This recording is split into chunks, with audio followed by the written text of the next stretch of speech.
So I guess 3 हफ्ते पहले एक ब्रूटल मर्डर केस हुआ था जिसने जिसने केतन अग्रवाल नाम के बंदे को सिया गोयल ने, जिसे सिया गोयल की होने वाली पति होने वाला था, जिसने सिया गोयल और उसके बॉयफ्रेंड ने मिलकर केतन अग्रवाल को ब्रूटली मर्डर किया। ठीक है। सो इस केस के बारे में बहुत सारे मैंने यूट्यूब वीडियोस देखे और बहुत सारे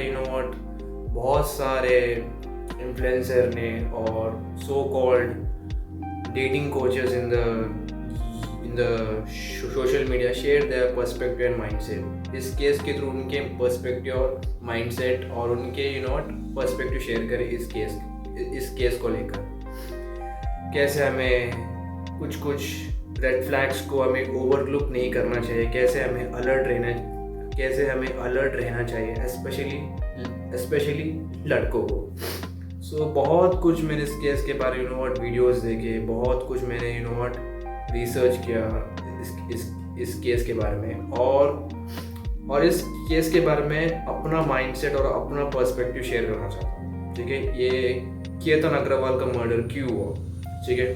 मतलब मैं इस केस को डीपली में एनालाइज में एक्सप्लेन नहीं करूँगा, मैं बस अपना पर्सपेक्टिव शेयर करूँगा। अगर आपको डीपली इसका फुल एक्सप्लेनेशन चाहिए, फुल एनालिसिस चाहिए, तो यूट्यूब में भरा पड़ा है इसके वीडियोस भरा पड़ा है, तुम उसके बारे में देख सकते हो। बट मैं अपना पर्सपेक्टिव इस केस के थ्रू इस शेयर करना चाहता हूँ इस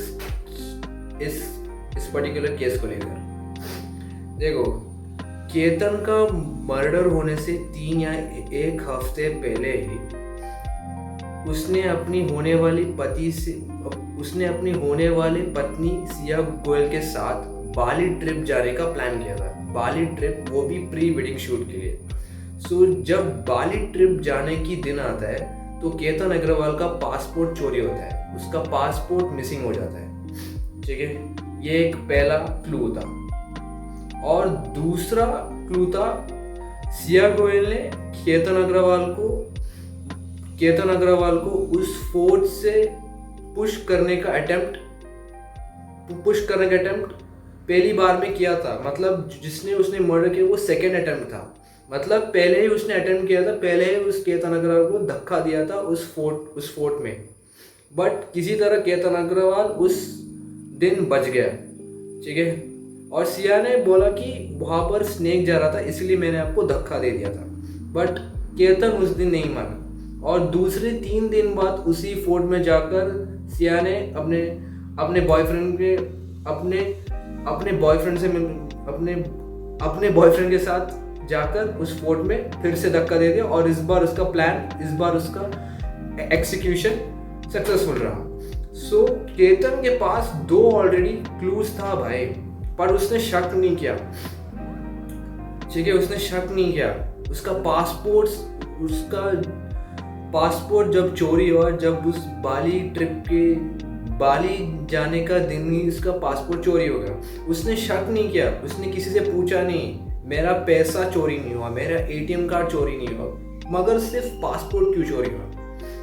देखा, उसका इंस्टिंक्ट ही नहीं था भाई। इसीलिए मैं कहता हूँ कि उसका इंस्टिंक्ट एक्टिवेट नहीं था भाई, इसीलिए वो मर गया। अगर कोई और बंदा होता ना, ऑब्वियसली वो शक करता भाई, एटलीस्ट डाउट होता भाई, एटलीस्ट वो डाउट करता भाई, इसने ये क्या कर रही है बंदी मेरे साथ। और फोर्थ में भी उसे पुश किया था भाई, तब भी उस बंदे ने शक नहीं किया भाई। मतलब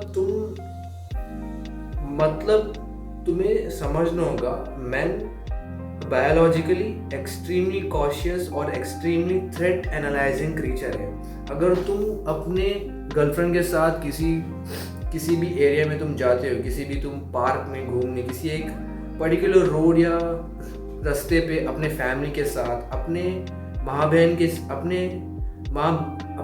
बहन के साथ और अपने गर्लफ्रेंड के साथ तुम अभी जा रहे हो, तो तुम बहुत ज़्यादा कॉशियस होते हो कि बहुत ज़्यादा तुम अपने एनवायरनमेंट और बहुत ज़्यादा तुम अपनी सराउंडिंग्स को एनालाइज करते हो। कहीं कहीं तो कोई खतरा तो नहीं है, कोई यू नो व्हाट, कोई हमें हमला ना करे, कोई यहाँ पर थ्रेट तो नहीं है। तो इस तरह तुम एनालाइज करते हो। ये हमारे खून में है भाई, क्योंकि biologically men are extremely cautious.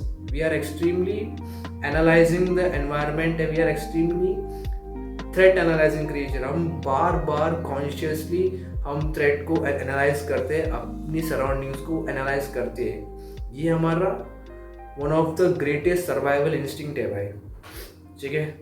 ये हमारा सर्वाइवल इंस्टिंक्ट है, क्योंकि हमने सालों सालों तक हम एक हंटर गैदर मैन रहे भाई। हम मर्द है ना, बड़े बड़े जानवरों का शिकार करते थे, हम फॉरेस्ट में रहते थे भाई, बड़े बड़े एपेक्स प्रेडेटर के साथ हम रहते थे भाई, हम जिंदा रहते थे भाई। सो हमारा वो जीन है भाई, कॉन्शियसली हम अलर्ट रहना, थ्रेट को एनालाइज करना। बट कहीं ना कहीं मॉडर्न डे में ये हमारा इंस्टिंक्ट है ना, ये हमारा प्राइमल इंस्टिंक्ट है ना, इन मैन डिक्रीज होता जा रहा है। हम थ्रेट को एनालाइज नहीं कर रहे, क्योंकि because we are living in a soft world, हमें सॉफ्ट बनाया जा रहा है। और इस प्राइमल इंस्टिंक्ट को हमें हमेशा एक्टिवेट करना होगा, and this can be only activated by physical activity. इसीलिए मैं कहता हूँ, इसीलिए ये मेरा पर्सनल ऑब्जर्वेशन है, ठीक है।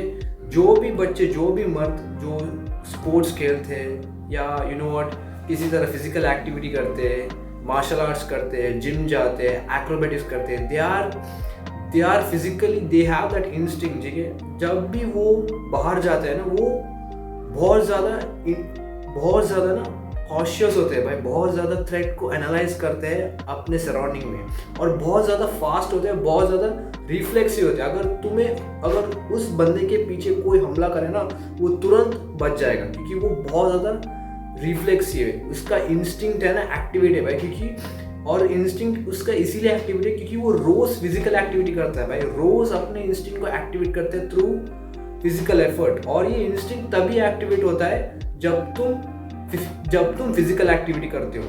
यही एक रास्ता है भाई। So it's a damn necessity for a man. ये मर्दों के लिए ना मजबूरी बनती है, specially for boys and man. ये मर्दों के लिए ना मजबूरी बनती है किसी भी फॉर्म का एक फिजिकल एक्टिविटी करना, ठीक है।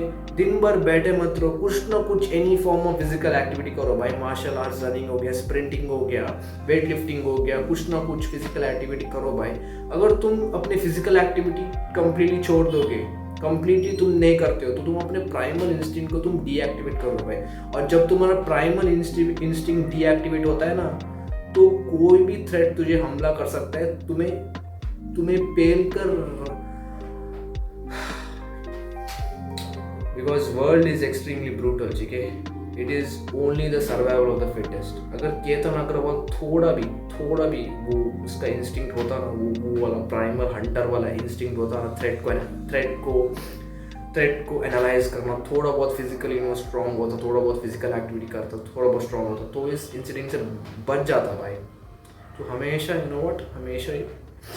हमेशा किसी भी any form of physical activity करते रहना चाहिए। As a man it's a damn necessity. ये बहुत ज़्यादा मजबूरी बनती है इस दुनिया में सर्वाइव करने के लिए, क्योंकि तुम्हें अपना इंस्टिंक्ट, अपना प्राइमल इंस्टिंक्ट, अपना प्राइमल सर्वाइवल इंस्टिंक्ट तभी एक्टिवेट कर सकते हो जब तुम किसी any form of physical activity कर सकते हो। तो ये मेरा पर्सपेक्टिव है, ठीक है। ये मेरा इस केस के थ्रू पर्सपेक्टिव है, ठीक है। ये मेरा पर्सपेक्टिव है, और बाकी का अलग अलग ओपिनियन हो सकता है। ये मेरा ओपिनियन, क्योंकि ये मेरे अपने पर्सनल ऑब्जर्वेशन के थ्रू मैं अपने लेंस के थ्रू मैं बता रहा हूँ, क्योंकि बाकी लोगों का अलग अलग ओपिनियन हो सकता है। ये मेरा ओपिनियन है, ठीक है। So as a man it's damn necessity to do any sort of physical activity, क्योंकि फिजिकल एक्टिविटी से ही हमारा वो सर्वाइवल इंस्टिंक्ट एक्टिवेट होता है, और जब हमारा सर्वाइवल इंस्टिंक्ट एक्टिवेट होता है, हमारा चांसेस ऑफ सर्वाइवल बढ़ जाता है। हम बहुत ज़्यादा कॉशियस होते हैं, हम